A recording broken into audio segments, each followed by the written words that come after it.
kakra na sebere ne wudi ya na pa nyam hye nyina wudi ne dia wo atumi ne ahode ya wudi ya na ofata se wudi ye na pa yi nhyira wudi kamfo wudi woni agusu awoye e wo babra bom ena no pa nso wudi nesi na se o fa ni aka won sama kire man konkono na me so na nsenya nse ne dia ntiase ne wuru fu obade me so de adom dada ntin se ma ba na e ba betu na fo na yi wana ten na konanim e wo mbo ne huna tuma me ni pa wie pe e wo ten ni mu fa mu kasa na ye krado fie mu kenka ye ba se won konkono wo ntame ma kwa ba amen amen ya de radio se radio otumi adi nyina ya no anopai odi ache say awu adi do so wide na etwasa edi ase na menyame me ka Christ Baptist for nyina na me shamo na mo ba program no e na twato o tnafia asemato mo de na yeshia akoponsha abusia misrao o fa Bible anafe yedi nkomo kakra last week yeshia dia the baba ni amaso minimini yesa na na pai the Lord Yesu Kristo da Roma obenshira fa wakoma dimachi na fa wadwe dimachi the person who Jesus Christ the person who Jesus Christ yes I emisa Joe and me kofa assembly abetum menimisa amanfo the person me try the also need that me preach now I saw them all okay what the nation the person me force and be ba na me biam kakra bi na atiefo aya message am my video na afana abadwaso every next week ko bi ababa the wording of Christ my video but enya ho ana me kafa na me person me try wade kakra amen amen messages be about are very tough how na yeni komo jemo so amen amen go Genesis chapter 1 Genesis I think chapter 2 verses 18 Genesis chapter 2 verse 18 na radio yakopon ka se enye se oni pankotena na ya ne nse so boafo mama no wose nyame ka se enye se oni pankotena se oni panko abatena na ya ne nse so boafo mama no na mama rade so ba ne nse so de boafo aman the person otiefo bia wo tie me no tie me yie na me ba kasam atro yes jeme so amen amen number 2 be 1 Corinthians chapter 7 verses number 1 1 Corinthians chapter 7 verse number 1 the osomafo nsusu na wade ho the osomafo Paul nsusu na wade ho nsusu no aware ho osna de metwe no ho de ayema oni pase on sani hon kaba na jamamo nto bari ma biara nya onu ana yire na ba biara so na onu ani ku okunu ma oyire de ese na oyire nso ma okunu saara the person said ansami mi enu yedidi nkomo jeme so amen amen me sampakania me dawrade asesa wa bia madwene wow na abreni ano wa mame wunu ne awasa enipa woye entisa abose sa abose me pichia yana me pese nipa etie no tie ni ye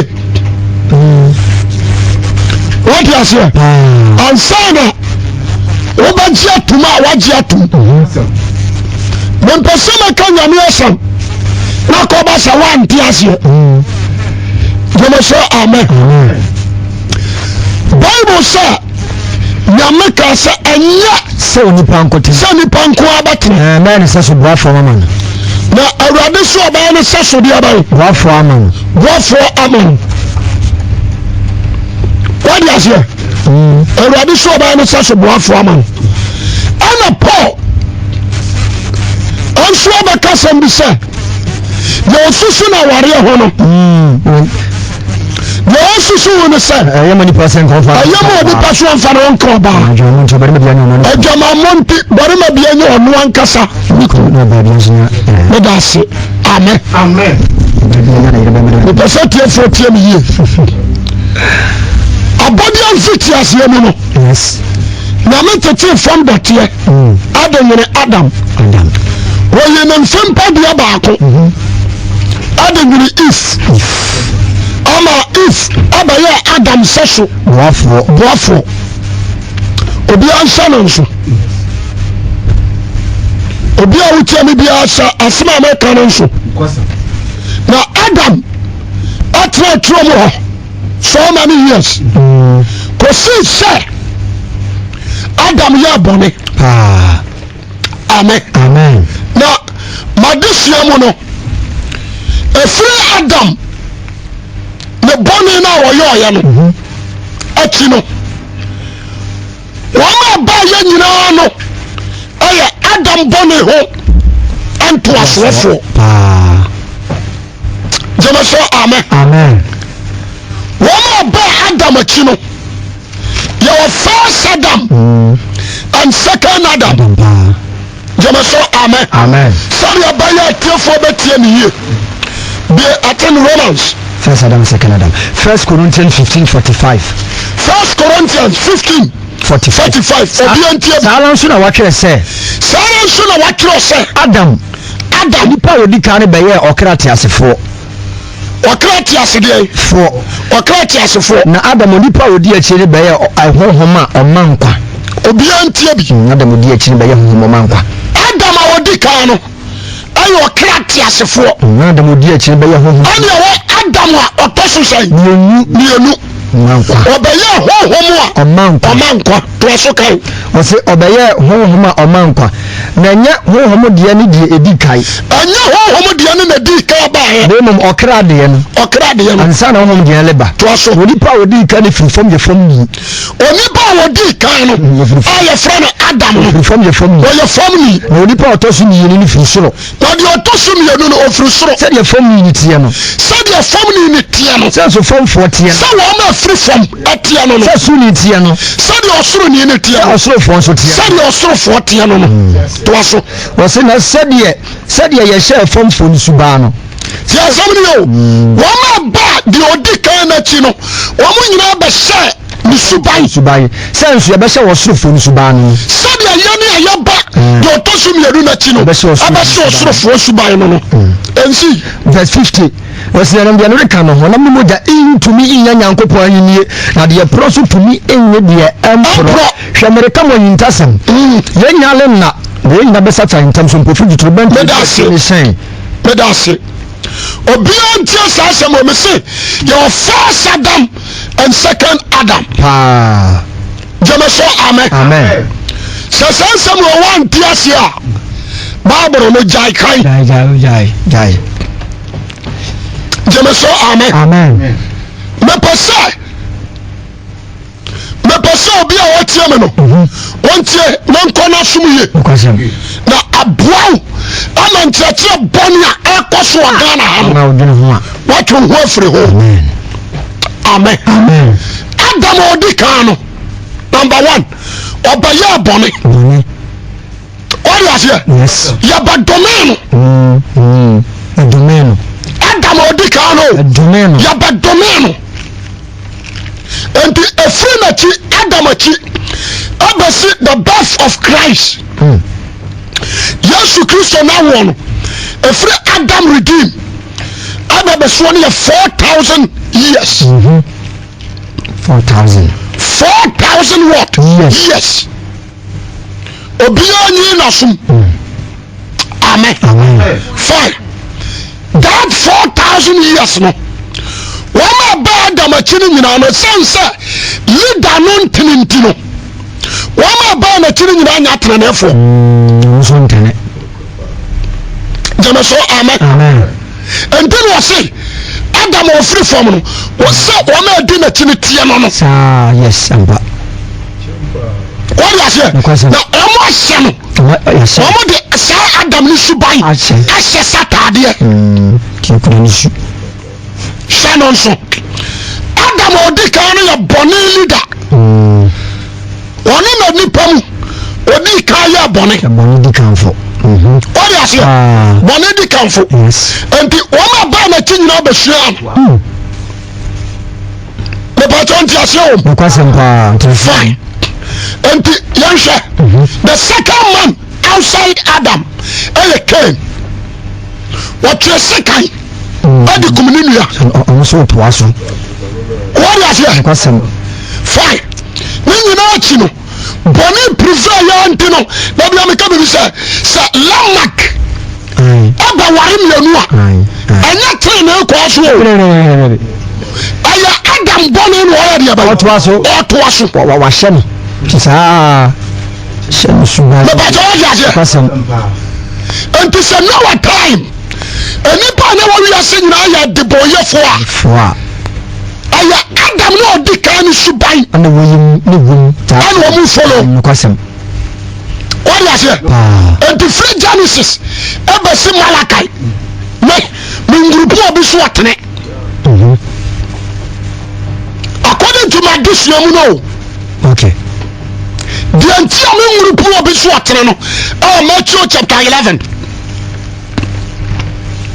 what do you say Matthew chapter 11 yes na kan ho asem jo Matthew chapter 11 verses number 7 down. Matthew chapter 11 7 down. So free 11. Matthew 11. No kura me se mo se wona e ma wo nyina mu biala ensole ya wose wo hane suboni. Nanso de oya keto akura no hene enu ye kese sene no. What you asem ya se? Wona dik na nim kan ya free can so. Eba be si what they say? Odifu a wo hira Yesu no. What am I making Simon. What is it? Yes. Obia bawunu bia masase so a. Na ochen Yohane. Na trene. Ana me kasiya. Acha John the Baptist. Jamaso amen. Na de oya ketuwa bi kura no. Awo so ahiniam Yesu Kristo chi.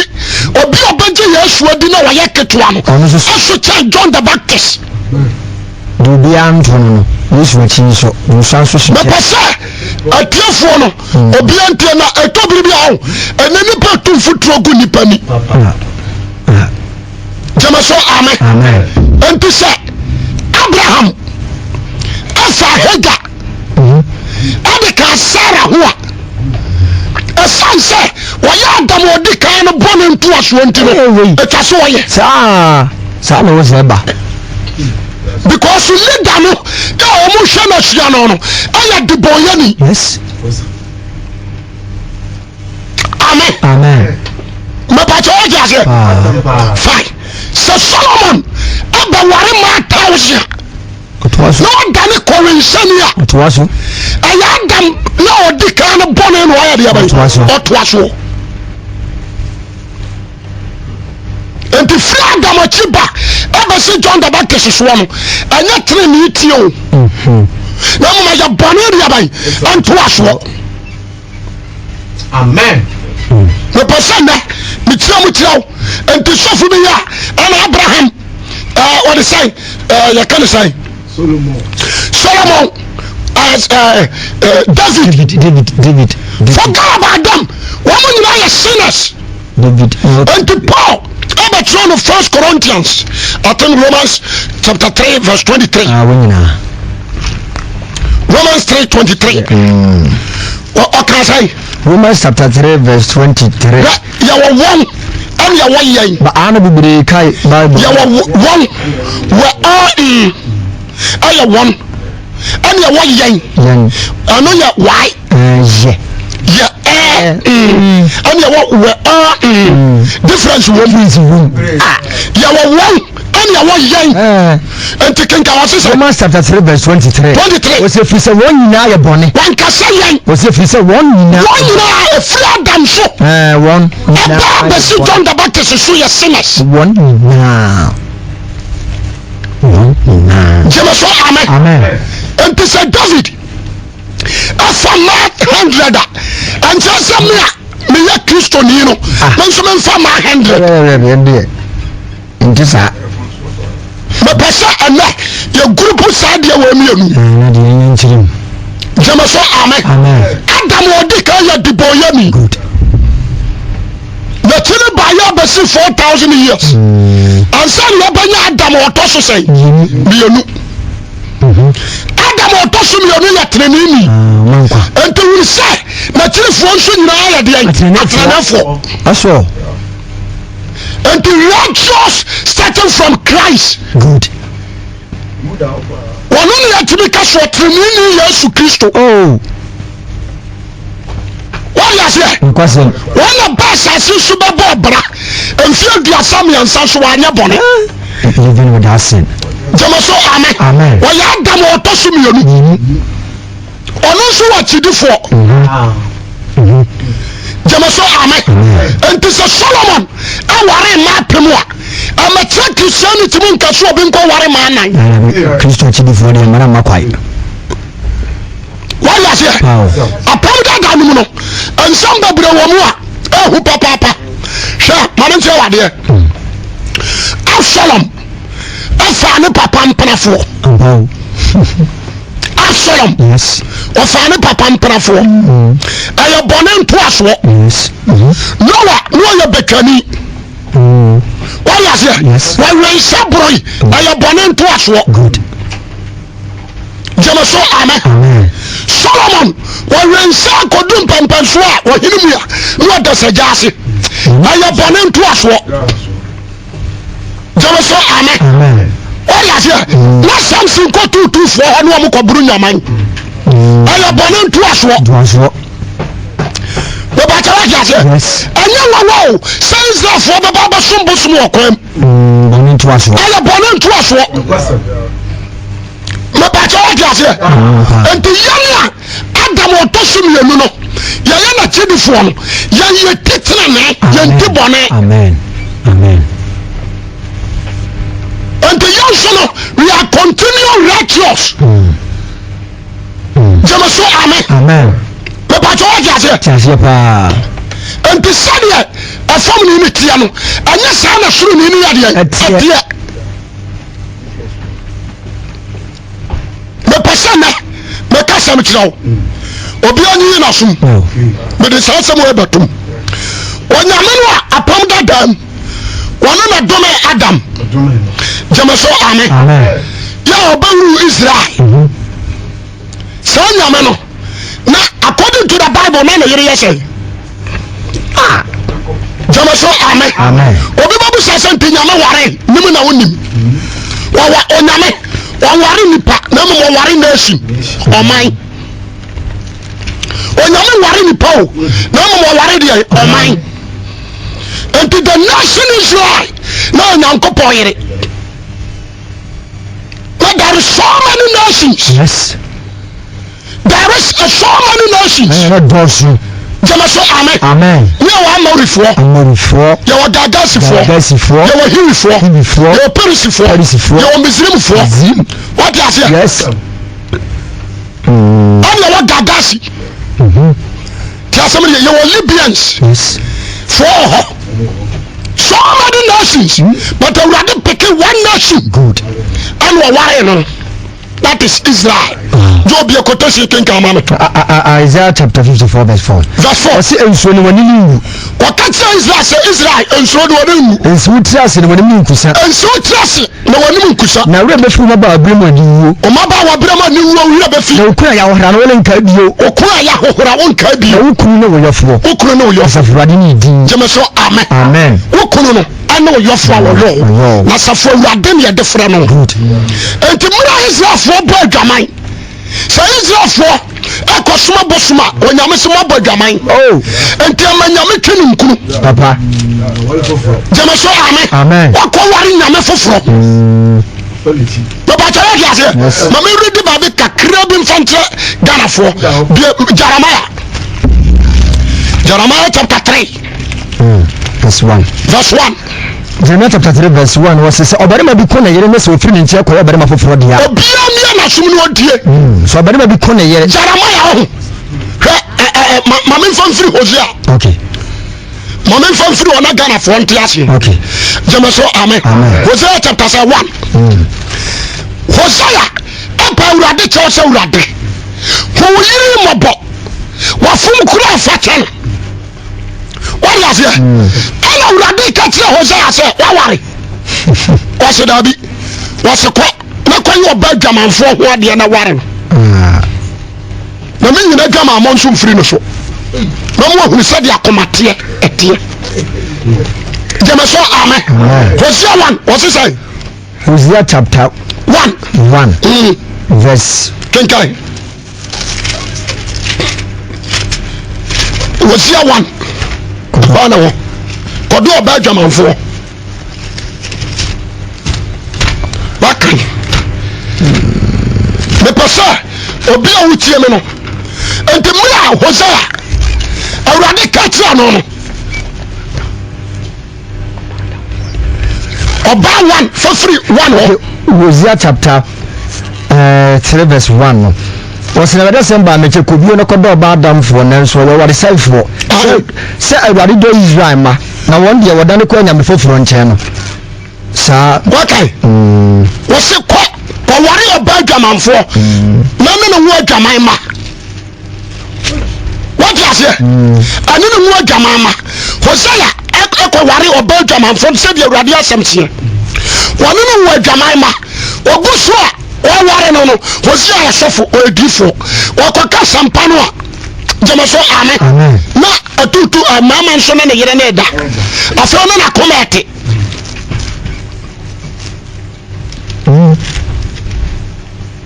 afro no na komete so what you say yes enti what wodi no so no onyame saje we di aden waso se media me no oba adwamanfo Hosea was the Lord was a circle where oba wa bodam ko where oba wa bodam na daja naso Hosea ko where oba nso a wa area bai wa bodam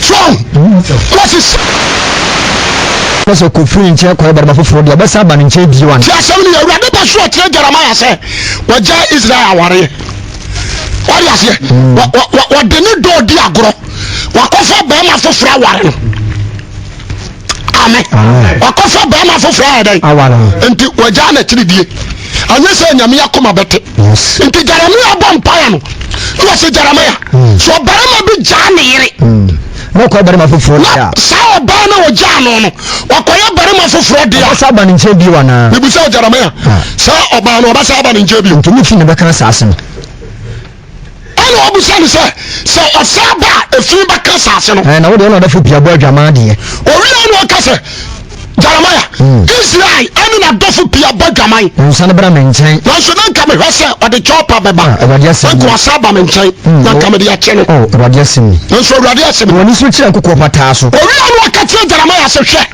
ma woni so tire nkokọ pataa so na hwe na he na wu fi he na oba Israel angudi hu fi nkwanche na otetwen wo nkwanche ana mama na teteke wu Israel se so rediani se so rediani na wodi na dwama mo ne yobo ne aguna sase ne hu fi wodi na dwama mo ana ne yobo ne aguna sase ne hu fi enti suso anu asi enti mama nsuso anu asi na breponso so nto na breponso me ma ne nto bio na so enim te se oba dwamanfo na so still asochi na me de ama me yiro no a oba dwama no still na nim tibia te so oba dwamanfo de onima ni wo afedi wo mfre me maja Jemaso amen afadie o mana na ko ye me dofo na wo fra me wura da afadie wo kan ho fra me maja me ba abrema damfo ne me ma ba abrema damfo ne wo de be se ne yema kosida enti me de sanse me be se me yema kosida o be fa bufu akosi ase enti me fa bufu akosi ase o kan sa ade so ani ne boni a wotumi nyina so ne boni obaye nyina wo ye ana de ka che me wo hiuzi abreso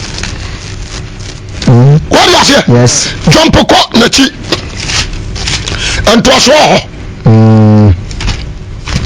me pesa obi a otie mi bia na na tie sase mo na otie no ante ase a osina mesi yenu nyina osina mesi yenu nyina wi a obesane aba me nchen wansane na ni aba konkonsan yuda huni wasi na ni aba konkonsan juda wo hunu dia ni pani no oye no misa ko bofo ija ware se yentiala ana me kon no ma wasi wo hunu se Israel yakuboni na ware se yentiala na ware se yenti na ma me jana ware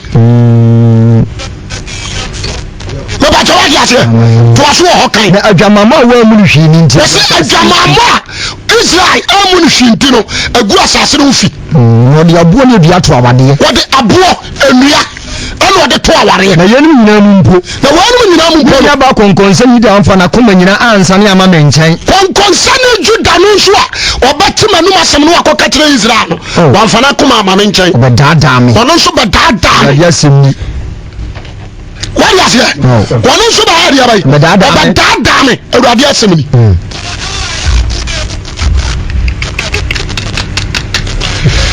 ti asemni me pese obi a wutie me na no pai ti na ti asemni God himself na yire yako pao jamaso amen obano antre nyame honti no awurade jana ware so nyame jana de bai aware because no obo dwaman dodo o jana ware no so nyame anka so ko ware wa ma foforo o nyame nya abotre ani so o man no Israel dwamamoni no awo baba ko sane bano wone Christ jamaso amen sane bano wone why Christ say you come area now represent Israel amen and then you come ban your nation every nation a lady yes every nation man a lady and your mother Ghana mother Nigeria what was here yes America your ba German for and the son you be a working mu down Bible already America won't tears here jamaso amen fine and me tell you Matthew chapter 19 Israel for by Yesu ho when uncle Papa ni Yesu and when you meet Israel warrior and to mu babu say question Matthew chapter 19 was it Matthew chapter 19 verse 3 our seven was what jai was bisa obiantie na partifo ne ba ne nche be so ne hwe so bi ho kwa asem biara nti anya se aya ade asibio wo mo ba papa sese abeso na we na se nya dia ne but Jesus ni hunu dia ni papa yo he no anu nti no wo mo babu sa ho question na partifo ne ba ne nche be so ne hwe abeso ne hwe se obi ho kwa asem biara nti oja ne yira na wo se obi wa ho kwa asem biara nti oja ne yira na oja se wo se mon kenka je fifiti ase do bo ni pa bare mo bo ni pa no bare ma no oba no no se nti ni pa be ja na eja ne na do ko family hu no ba ni be ja honam kro eti no na so nya ba nu bi e mo no ya honam kro nya ko po aka bo mo ni pa bi ala entity no ka chen se na ade nti na mo se she se wo ma awadeja ya wo ma na wo nya no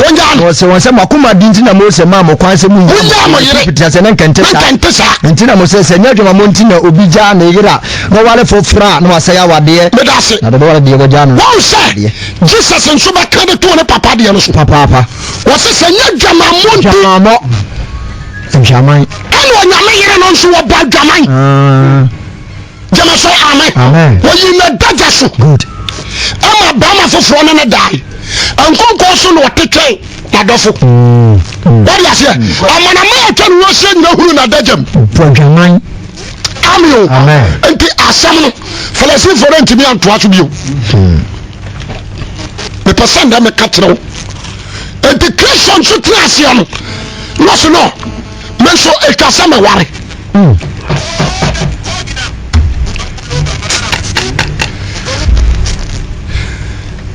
Christian trasia no wo se me so e kasa me ware me ba to what you say I was some so me ware yes Christian so na yire yako se onyame yire yako Christian so dia yako jama so amen sadia josu ba ntia no sa no oba ni susu ba are etie Christian ayire yasai ba ko pe ti asemni ento ka Matthew 25 no a o se ayefuhia yes ya wasa so ya ji Kristo adie nyina no ya Yesu Kristo nua ana botaya ama ya ko New Jerusalem ani se Kristo hia ayefro jama so amen enti nnia bia se Kristo hia ayefro de a nnia be kobi what you say ne maame no no so ba ade aba ebe kobi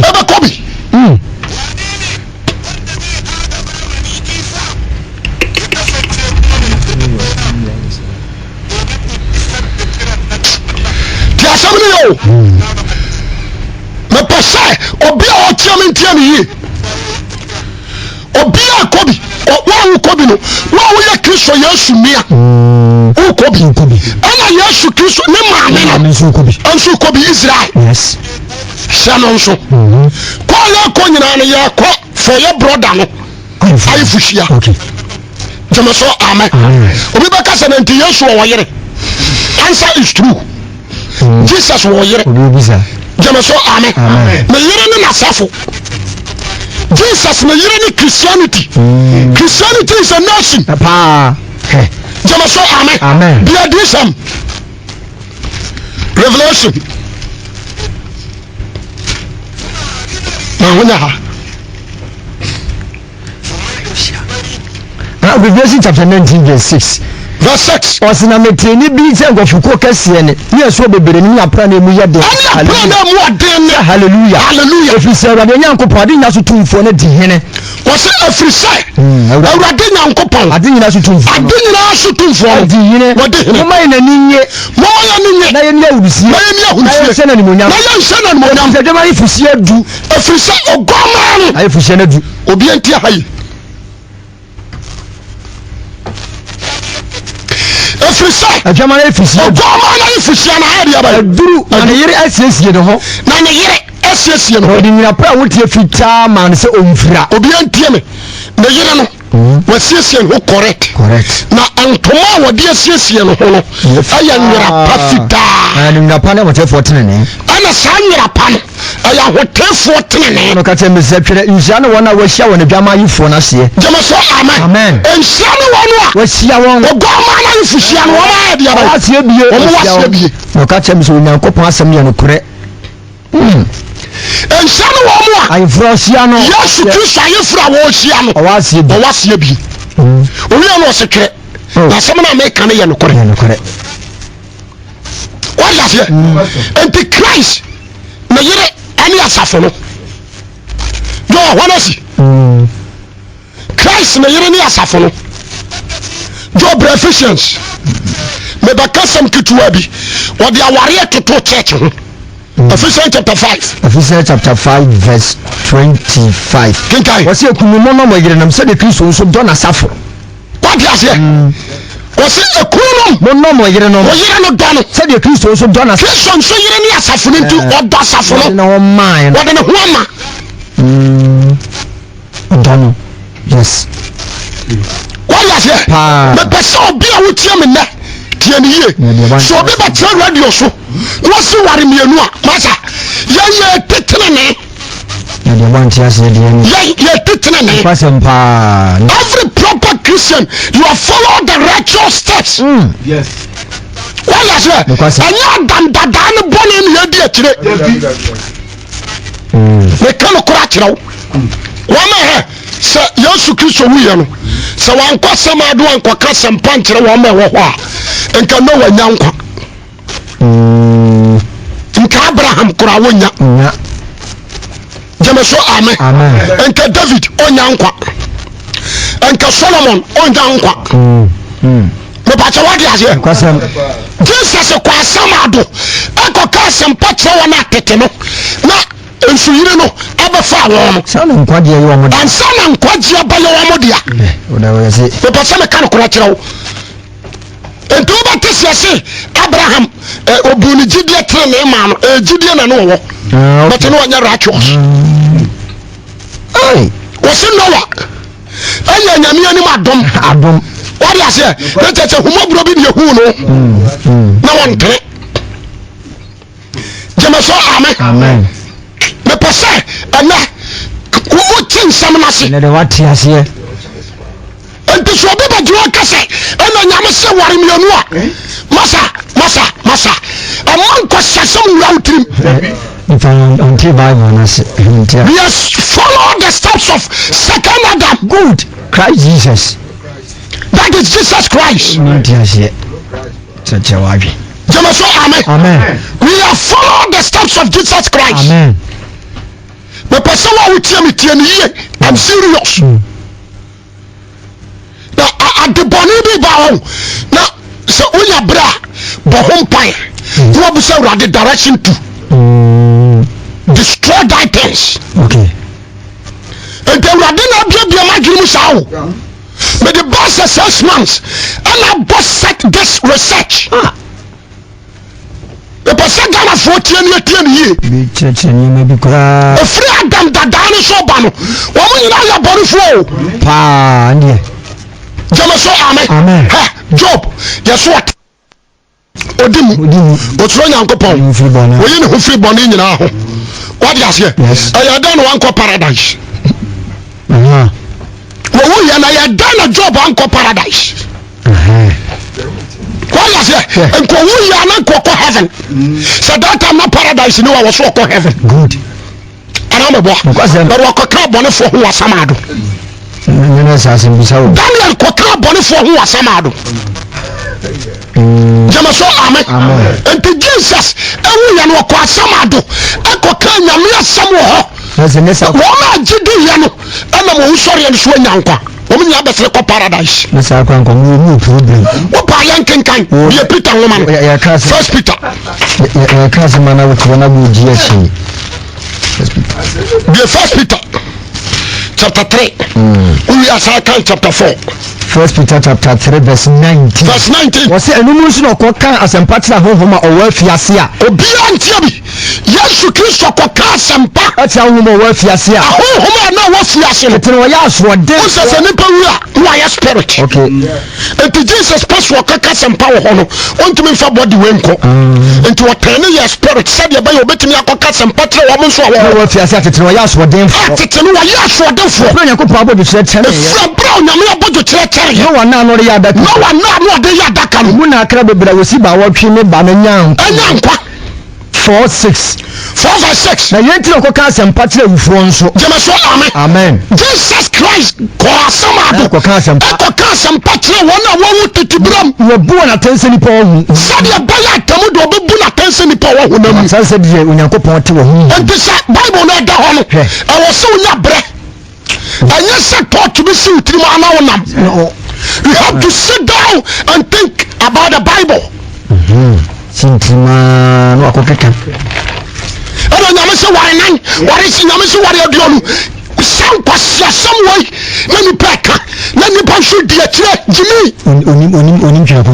Sit down and think twice. Mr. Training Flag the Modication about. What dear the Modica nothing at the boy for. Bonnie to us for Musha Adam.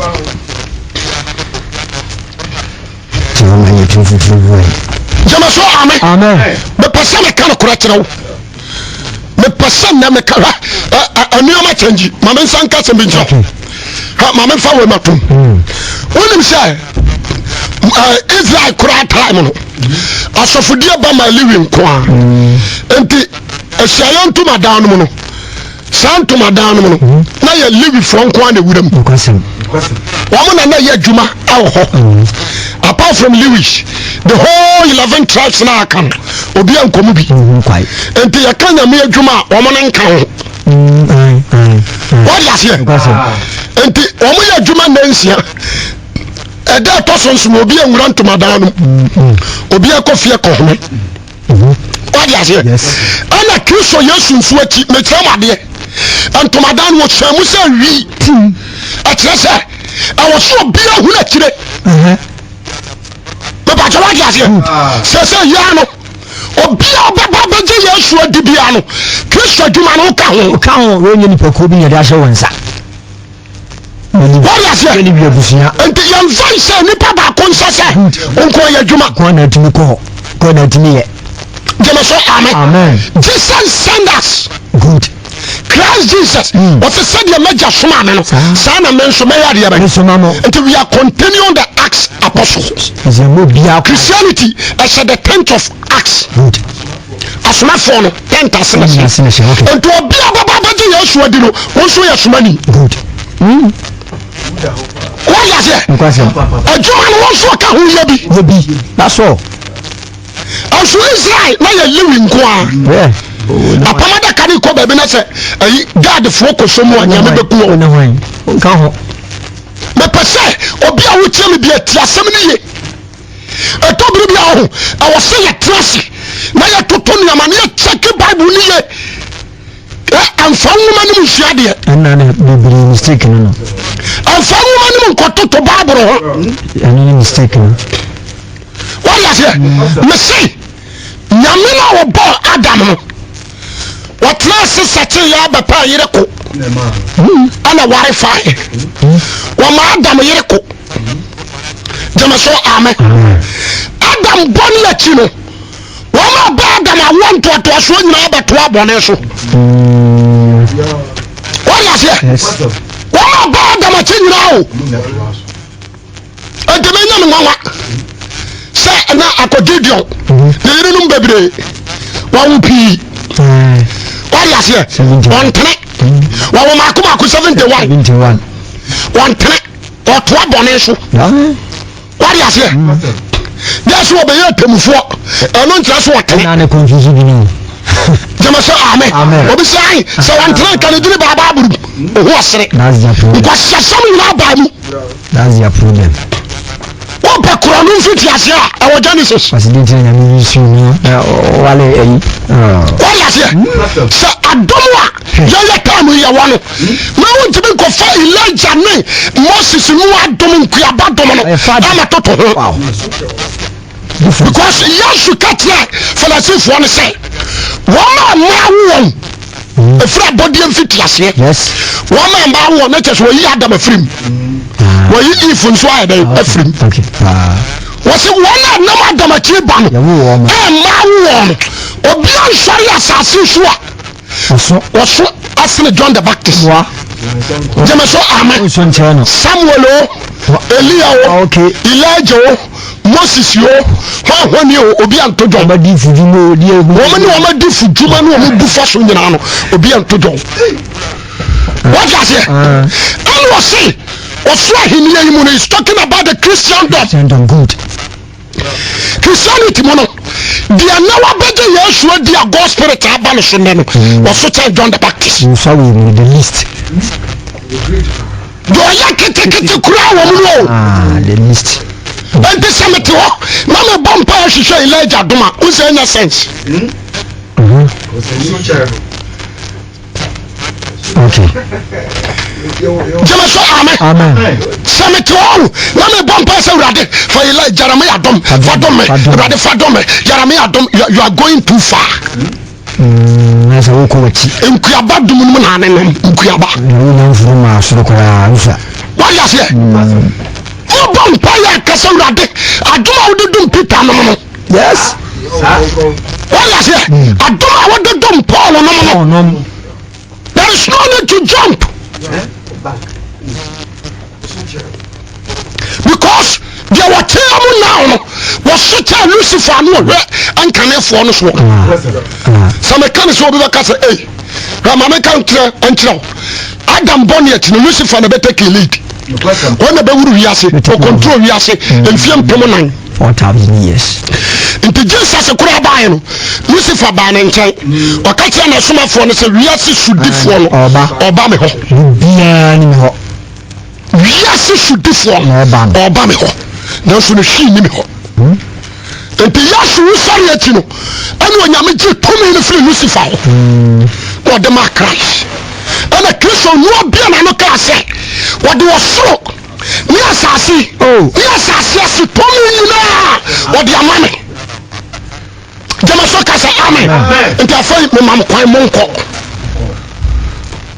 wala sia se santa wuru sisi wa hene wo susu se da na abetimi aye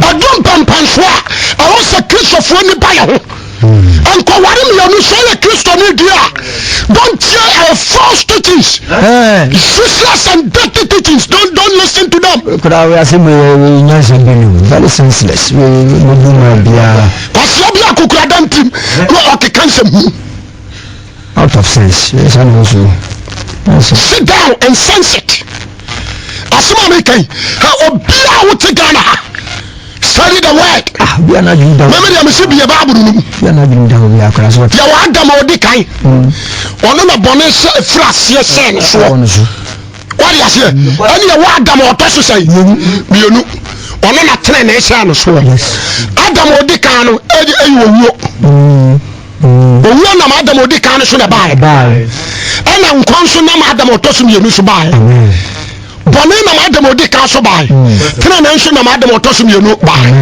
ana o se me yetene entimu ni machi Adam odi kan no ya de ne sai wa na chidifo ana Adam otoso bienu according to what they say Corinthians or Hebrews was say what the Christians were saying.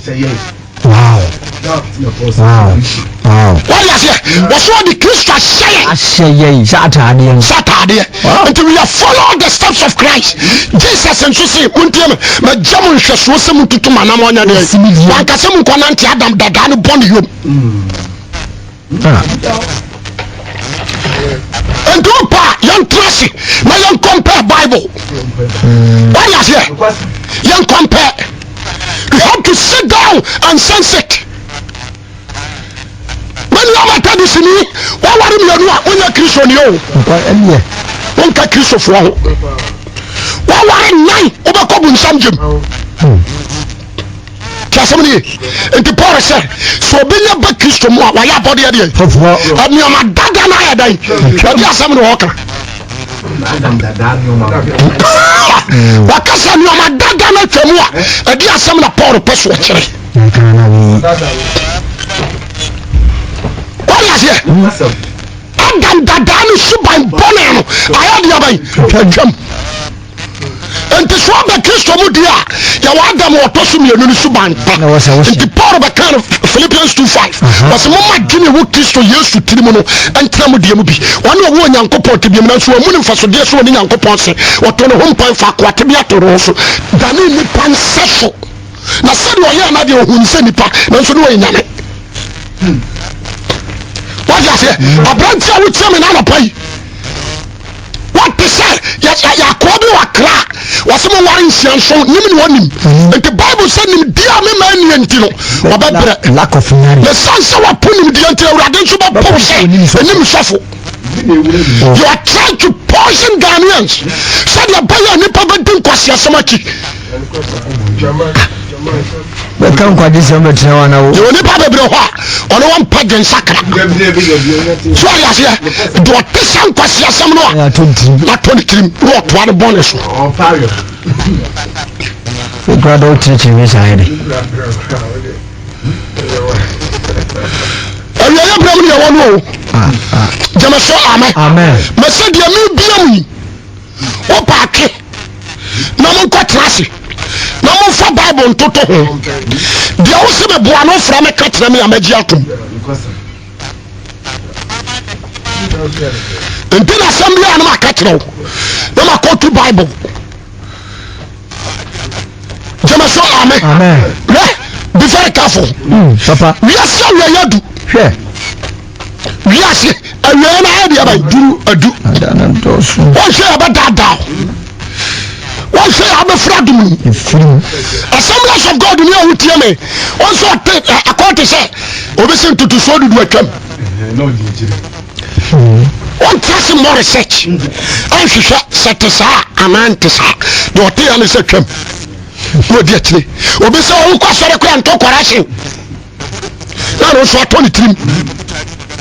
What did you make us say? They may pass a Ghana for ye. It was a Christian and sit down. But research Bible on your back of one Bible. Who see a bumper say on conclusion leading me. Lead me. Bible. Be a magazine. Bible. Say they what ready for. They were taught for. Mister, me didn't go body Sababawa. Abrantia. No, wakoto aware mi onuso wase ai sofo bi sia ye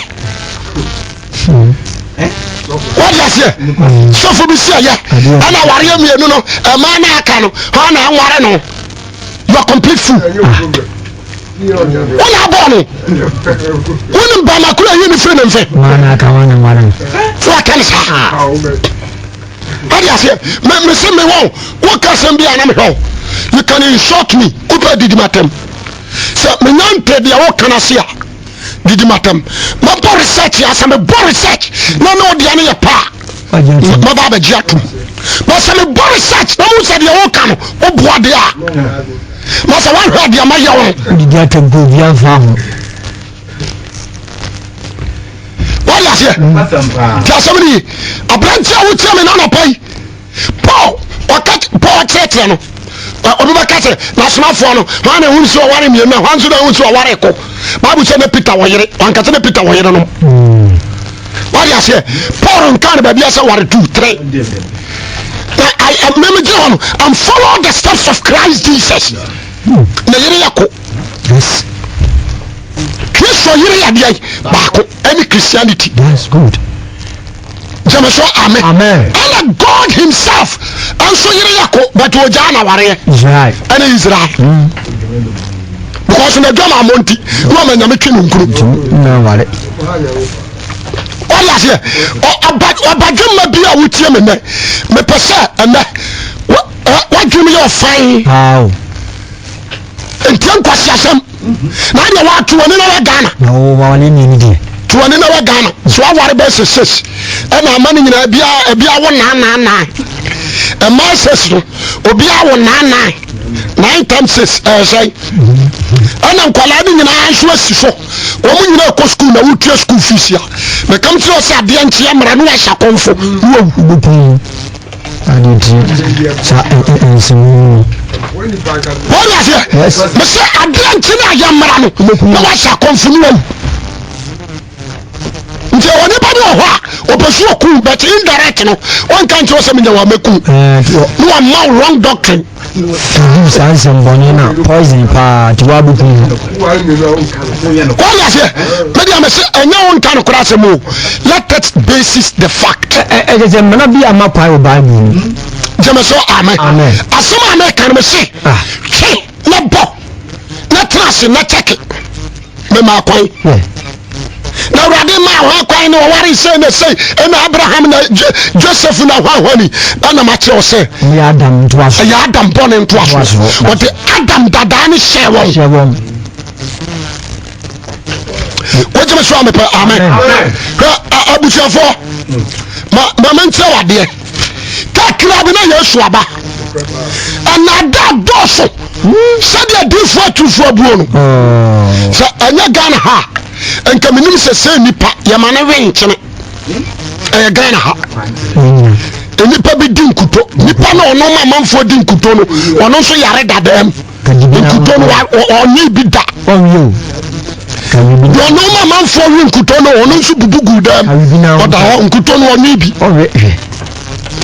obi ya difo ne dia ne se nom dati wo yare akwantia ne se nom dati wo yare fa ewo fra dati wo yare nanom dati wo yare no dia agu ka mu anante babu tumi nsia no yese horo oyi yese fone na fa ewo fra nanom dati oya wari ase owi anu ajuska yese obi nso nkoto sokri akas amienu na onhono no mu ne banto amienu no mfansa eno so ya kwankyere wari ase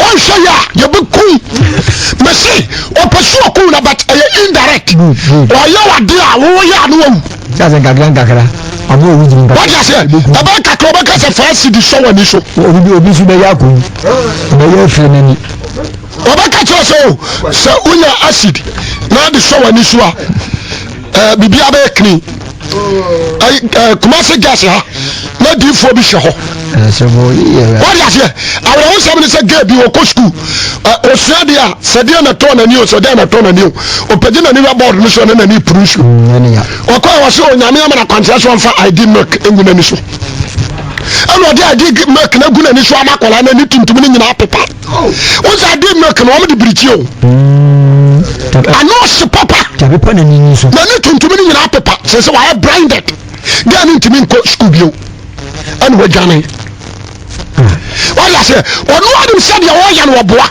students do machi man tira fun wo ya we enti se se no anu ma babra ba wo hwe ya o ba yo adwen se firi nyame oni betia no ayira chire funu die za jamaso amen na bia me ka bibi me se asem wo me nya akada muntie me communion ya man church communion se da bia mo behiem ya church jamaso amen communion nya fellowship for dia na wo da da man ya de man na obi atopan ne kura biscuit wa koto coke ne kura na kwabran mu ti radio so no ahira so na onene plant dam o se me di communion ebe to biribi no wanya ho fa broda obenya ho anifra fa ne me di agro na tina ho wala se wo kan say ya no bi bu afu bia jeje ni ana no me ka se me say me ya advert me ya t-shirt na me de ma sorry di bam atra advertiser what you say but some adminya bia ma no ka se t-shirt no wo sepe o yare be kope t-shirt na ba bosom that's what you pa gina gina so abaya nyame why you say and what be kan ko no be in trouble kiasemini media me catch Ghana flow eni pare bi ni nam nkurase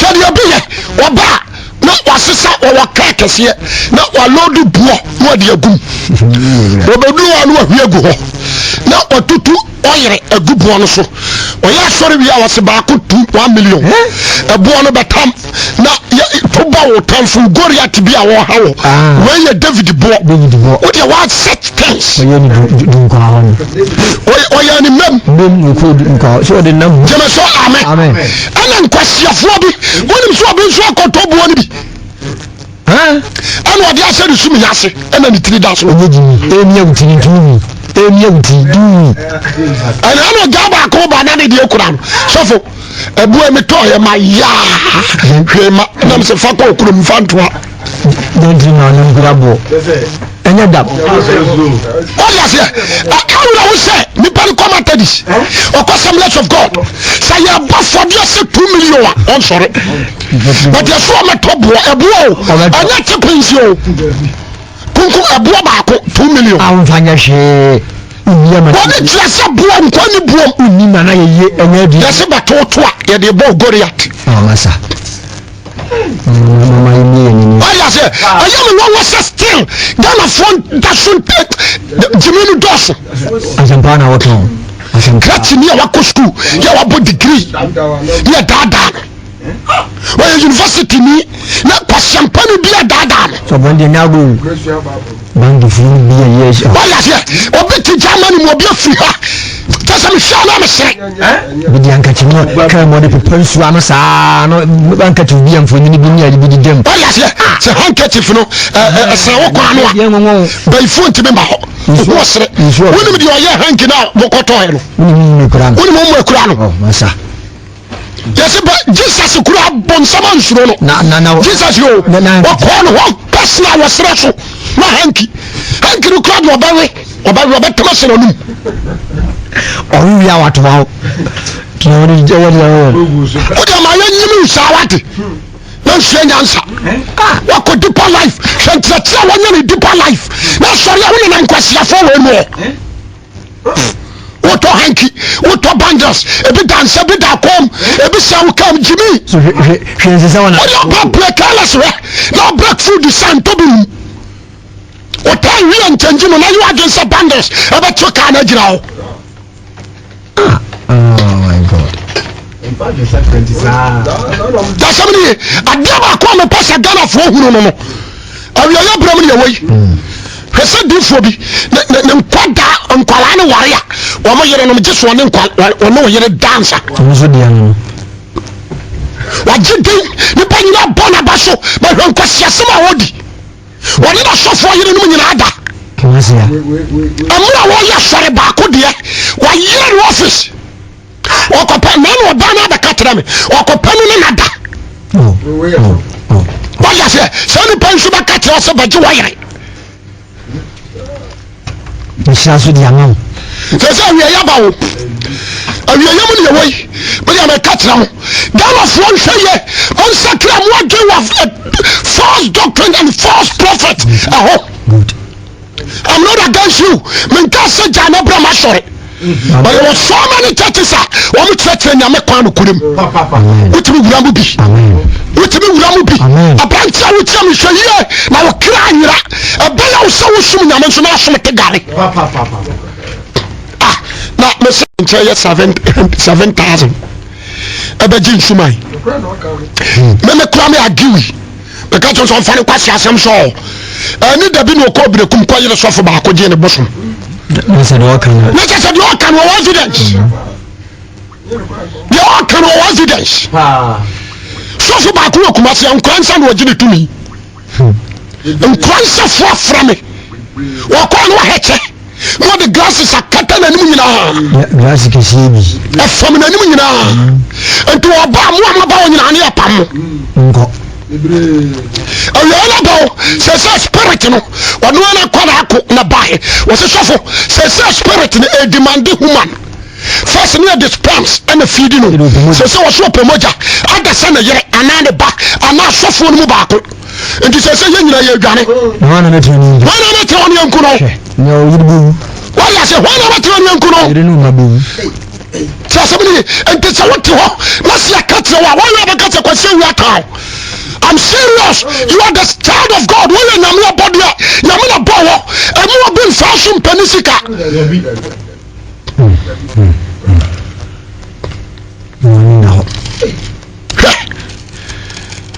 The person of beer who tell me very serious. Be very serious. Obagema who tell me now pay. Yes, you do. Amen. Maybe I may be a so. Maybe some who buy you. Maybe some pamasam, but I don't care. Maybe some pamasam, I don't care. No crayako. Me poricas and be a guarantees. Chapter 1 verse 10. Galatia chapter 1 verse number 10. Was not for independent person from Bama now when Yanko. Porona Casano was after independent person to 2 million Abama now when Yanko. And now Yamina Passo 10 when you shall. And as I'm listening to me. And now said to me, when she just said me, because you are not so dependent. Some that's so dependent, and then the Christian has my man. The man say, and you put my basso, papa. What time I am in Faro? Open my man in Faro. Remember the other time, Yanka Samepam Wasam. And at the same time, Yanka Sametam. Because you also said you're done a crown, a friend. What you say? Now there are many something the clear friend and some in Sabakabio. And to me, I'm a crown woman. I don't love him. Or some don't like that. I see me Nipedia. That's all the Nipedia Pabamano on the sticky. No. I'll be sick because we are hugging. I want to tell the truth. But also turn a correct. Amen. What also keep you and don't. So I'm a wabrity. When you saw between Sandiska, Monkoto Bandas, Mrami, not your Britain, Canada, Britain, Germany. Just I don't know. You are so much on show Ghana. What near the post of what's a Britain? The Muslim say, not a one shop buffalo. You can deceive white man. One shop buffalo.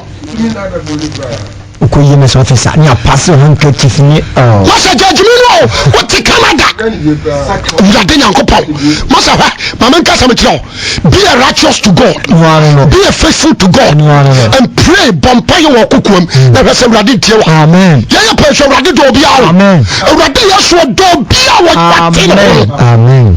So, what in a bra, or Bompayo Kukum, Radibetio. Jamaso, Amen. And you bring away, Messi. Messi asema me come in America. Ni America. Me me some tinta show mu fam. And some fam takra manfa. Me America. Na o abodam. Waso fon ketwa yere. Na no amo deda. Sa wo de ehunsuo e rituals. Fam ma wo wiram na asofo boys ne say. Sofo ne ayire wo bai. No fan. No fan wiram o wi anu de hanki apepa. Ya de ko. They say a drum so dear Mujane. Why I say a drum so dear Mujane. The Pasagana fought to a Muye, and yet there's sense and you're on a scow. Ghana for sure, now never possible a Maimono. Baba can call you be in trouble.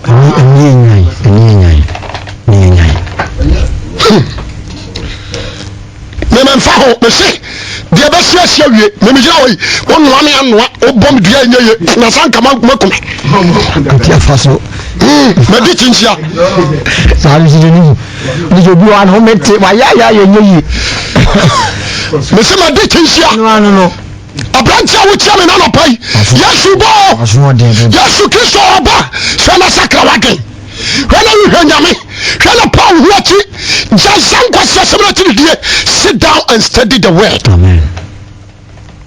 gyeme so amen